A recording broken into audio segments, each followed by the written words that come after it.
The morning began like any other quiet Tuesday in Maple Ridge Estates, our peaceful little neighborhood where the loudest thing you'd usually hear was a lawnmower or a dog barking at the mailman. I was sitting on my porch, coffee in hand, when 6 black SUVs rolled up to the house across the street. Within moments, agents in dark windbreakers stamped with bold yellow letters, FBI, were streaming through Patricia Lawson's front door. They moved with military precision, hauling out box after box of documents while Patricia stood on her lawn in her fuzzy slippers and her trademark HOA president sash, shouting that this was all a giant misunderstanding, something about voluntary contributions.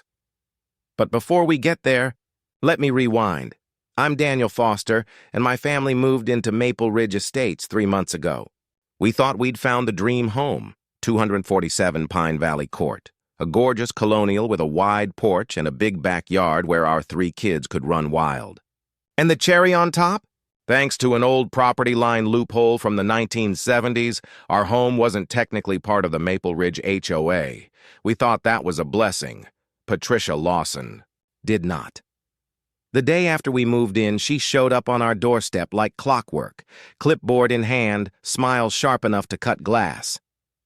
Despite the 90-degree heat, she wore a blazer with HOA President embroidered in gold thread, as if it were a badge of honor.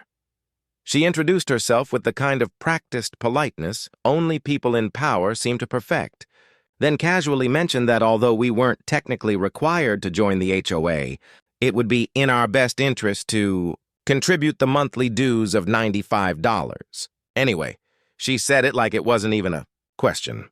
I smiled and told her politely that since our property wasn't part of the HOA, we wouldn't be paying dues. That smile of hers faltered, just slightly, before morphing into a tight grimace. She told me I was making a mistake and that everyone in Maple Ridge contributes to the community fund. Then she dropped the phrase that would become her favorite weapon. Neighborhood harmony depends on universal participation.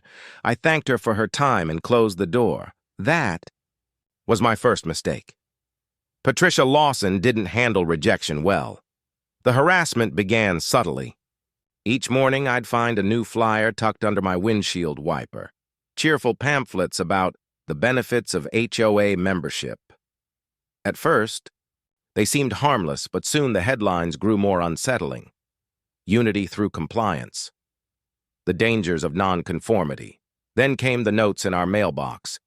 Passive-aggressive reminders about maintaining community standards. Patricia started appearing at the edge of our property with a tape measure, meticulously recording the height of our grass and the exact angle of our trash bins. One morning, I caught her crouched near our flower bed, measuring the distance between our decorative roses. When I asked what she was doing, she looked me dead in the eye and said, "Optimal rose spacing is critical for property values." She wasn't joking. She even had a binder, color-coded, no less, filled with guidelines for plant placement. Guidelines she'd apparently written herself. My wife, Sarah, found it funny at first. She'd wave at Patricia through the window while the woman furiously scribbled notes in her little binder. But the laughter stopped the day Patricia started photographing our kids playing in the yard and posting the pictures on the neighborhood Facebook page. The captions? Things like unsupervised children lowering community safety standards. That was the moment Sarah's amusement turned into anger. It only got worse. Patricia started writing long, self-righteous essays on Facebook about how non-HOA homes attract undesirable elements. She even made charts, fake ones, claiming that property values within 500 feet of a non-HOA house dropped 30% a year. That's when I decided to try the diplomatic route. I invited her over for coffee, thinking maybe a friendly conversation would ease the tension. I thanked her for caring about the neighborhood, but asked her to please respect our privacy. She smiled, nodded, and told me she completely understood. Even complimented Sarah's banana bread. 2 days later, a police cruiser pulled up to our house. The officer explained they'd gotten a report about a possible fence height violation. After measuring and finding nothing wrong, he mentioned it was the 3rd complaint that week, all from the same person. The officer, a tired-looking man named Deputy Richards, sighed and told me quietly that Patricia was well known to the department. She called so often they'd made her own file. He suggested I start documenting everything. That night, Sarah decided she'd had enough. See, my wife isn't just smart, she's a forensic accountant, which means she's trained to notice when money doesn't add up. So while I focused on photographing Patricia's harassment, Sarah turned her attention to the Maple Ridge HOA's finances, and what she uncovered was interesting. The HOA collected $95 a month from 142 homes, over $13,000 monthly. But where was it all going? The only community projects we'd ever seen were a few new flower beds and a summer picnic that couldn't have cost more than $500. Something wasn't right. Sarah tried the formal route. Requested financial statements through the proper channels. Patricia ignored every single one. Instead, she doubled down. She started hosting HOA meetings in her backyard, conveniently positioning her speakers to face our house. Every meeting was the same, hours of speeches about the dangers of non-compliance and certain households that refused to contribute to the greater good. And that's when Sarah decided to dig deeper. Sarah's investigation uncovered something unbelievable. The Maple Ridge HOA wasn't even a real nonprofit. It had never filed for 501c3 status, wasn't registered with the state, and had zero legitimate oversight. Patricia Lawson had been collecting over $160,000 a year under the guise of community dues, without a board, without elections, and without a single ounce of transparency. Through public records requests and a bit of clever digging, Sarah traced Patricia's spending. And what she found could have been ripped straight from a crime show. There were purchases for a luxury hot tub, multiple vacations to Cabo San Lucas, and, bizarrely, an entire collection of ceramic unicorns Patricia had logged as neighborhood beautification projects. But the kicker? A $40,000 kitchen renovation listed under HOA headquarters improvements. Sarah meticulously compiled her findings into a detailed report, cross-referencing each suspicious purchase with the HOA meeting minutes Patricia had filed with the county. The problem? Those meetings never happened. Not one. Sarah went door to door, interviewing neighbors who all said the same thing. They'd never attended a single quarterly meeting. Most didn't even know one was supposedly held. When our report was complete, Sarah submitted it to the IRS, the state attorney general, and, just to be safe, the FBI's white-collar crime division. Then, we waited. Meanwhile, Patricia was spiraling. She launched an all-out campaign to make our lives miserable. She called the police, claiming we were running an illegal daycare because neighborhood kids played in our yard. She reported our golden retriever Max to animal control, calling him a public menace. She even filed a complaint with the health department, accusing us of improper garbage storage. The false reports only grew more ridiculous. When I took family photos in our backyard, she claimed we were operating a commercial photography business. When we hosted a birthday party for our 8-year-old, she called it a suspicious gathering. She even called the fire marshal to report unsafe grill usage. Every agency found nothing wrong, and a few officials quietly admitted they were getting tired of her antics. Deputy Richards told me the department had started keeping records of her false reports. They were even considering charging her with misuse of emergency services. Then came Patricia's fatal mistake. She sent out a letter to every resident announcing that, due to new state regulations, HOA dues were being increased to $150 a month, effective immediately.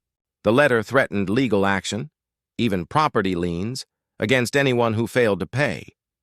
The letterhead looked official, complete with a fake state registration number and bolded phrases like, "Failure to comply may result in wage garnishment." That letter hit hard. Many residents were elderly or on fixed incomes. A young family down the street had just gone through a medical emergency, and Patricia's threats terrified them. But when they showed up at the next HOA meeting to protest, Patricia didn't back down. She told them, coldly, that financial hardship isn't my problem, and that maintaining property values requires sacrifice. Unfortunately for her, one of those residents was George Hoffman, a retired federal prosecutor. And George wasn't buying her story. He started digging on his own. And when he compared notes with Sarah, the full scope of Patricia's corruption came to light.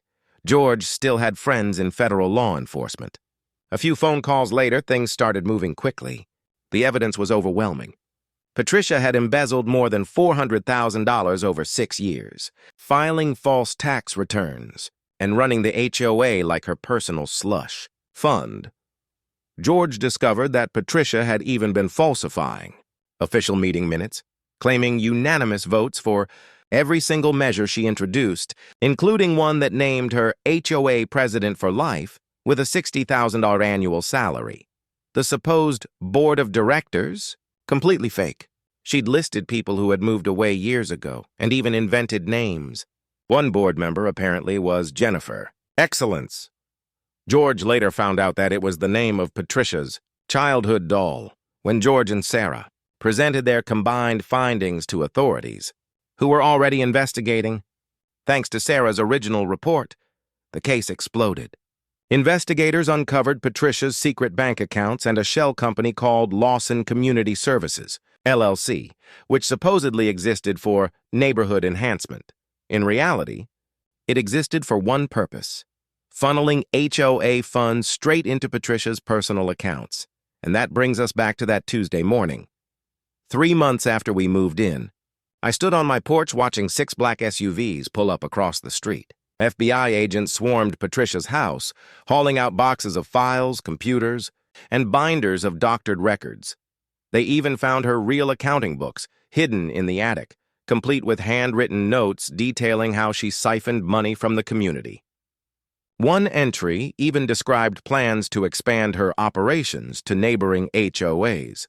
When agents finally led Patricia out in handcuffs, she was still yelling and insisting it was all a misunderstanding. She screamed at me specifically, claiming that if I'd just paid my fair share, none of this would have happened. She shouted that I'd destroyed the harmony of Maple Ridge Estates, that property values would collapse without her. But it was over. The investigation revealed the full picture: mail fraud, wire fraud, tax evasion, racketeering. Even her ridiculous ceramic unicorns, valued at $30,000, were listed as embezzled assets. At her trial, Patricia tried to claim she thought she was entitled to the money as compensation for her hard work. The prosecutor didn't even flinch. He pointed to one of her purchases, a boat named Community Pride, bought entirely with HOA funds. He calmly reminded the court that Maple Ridge Estates doesn't even have a lake. Patricia tried to argue that the boat was for Community Lake patrols. The jury wasn't impressed. She was convicted on every charge. The judge, clearly exhausted by Patricia's dramatic outbursts and constant interruptions, sentenced her to 5 years in federal prison and ordered $487,000 in restitution to the defrauded homeowners. And for the first time since we'd moved in, Patricia's composure shattered. She sobbed uncontrollably, still insisting she'd done nothing wrong, that she'd earned that money through her dedication to the neighborhood. As the bailiffs led her away, she was still screaming that Maple Ridge would crumble without her, that property values would plummet, that we'd all regret it. But standing there, watching her disappear through those courtroom doors, I realized something. For the first time in months, the neighborhood was actually quiet, truly quiet. And that silence, it was the sound of freedom.